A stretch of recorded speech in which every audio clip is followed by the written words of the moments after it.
Chaque groupe choisit son orateur. Pas de problème.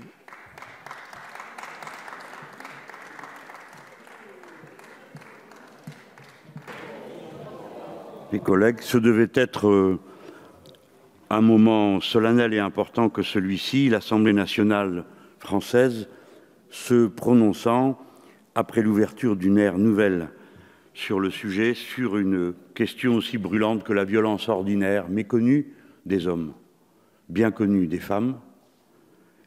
Et nous pensions, nous voulions entrer dans cette discussion en nous disant en aucun cas on ne pourra voter contre un texte sur un tel sujet, quelle que soit la forme du gouvernement, parce que, si modeste que soit le progrès qu'il contiendrait, nous voudrions l'appuyer.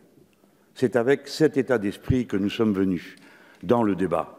Et nous nous sentions forts d'années de la puissance des engagements de plusieurs d'entre nous dans ces batailles. Nous nous sentions forts du moment créé par le phénomène dit MeToo. J'y reviens. Je dis, ce sont des violences bien connues des femmes, mais les hommes doivent avoir l'honnêteté de dire que peu nombreux étaient ceux qui mesuraient l'ampleur, la permanence de ces phénomènes de violence. Si bien que nous sommes sur un fait quasi anthropologique. Et ce que nous avions à décider, c'était un progrès de civilisation au sens littéral du terme. Comment peut-on éradiquer de la société cette forme inadmissible, avilissante, contaminant tous les aspects de la vie en société, que sont les violences sexuelles et les violences sexistes? C'était notre sujet. Au demeurant, l'article 1 et l'article 3 nous convenaient.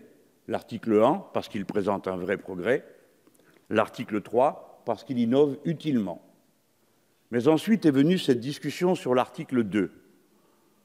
Nous y sommes entrés sans aucune arrière-pensée, persuadés qu'on pourrait s'accorder, qu'on se comprendrait, que c'était simple à régler, que le gouvernement n'avait pas réellement l'intention de courir le risque de disqualifier un crime pour en faire un délit ordinaire.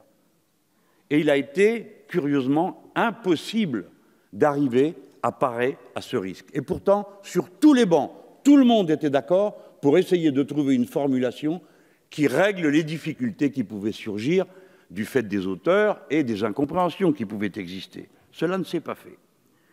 De même, avons-nous été stupéfaits qu'on nous refuse le renversement de la charge de la preuve à propos de relations avec des enfants de moins de 13 ans.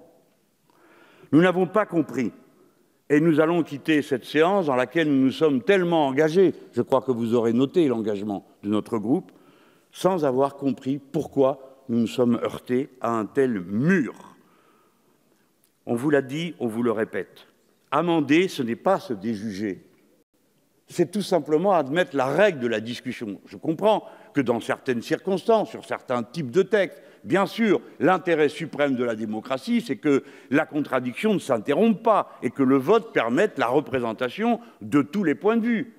Mais sur des questions qui touchent à l'universel, c'est-à-dire à quelque chose qui a à voir avec l'intime de la condition humaine, il me semble qu'il est facile et possible de s'accorder, de s'entendre, de trouver des sorties par le haut qui soient respectueuses des convictions de chacun, car il y en a aussi qui entrent en ligne de compte.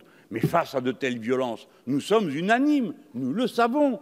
Et quelle qu'ait été la brutalité des retours qui nous ont été faits, nous sommes persuadés encore à cette heure que vous ratez une occasion. Bref, nous nous quittons sur le sentiment d'un immense gâchis. Immense gâchis parce qu'on pouvait faire sortir de l'Assemblée nationale française une unanimité comparable à celle qui a animé l'Assemblée nationale espagnole, qui a pris des dispositions beaucoup plus avancées et beaucoup plus globales. Car, disons-le, c'est notre deuxième motif d'insatisfaction, mais je ne veux pas, à cet instant, réouvrir la discussion.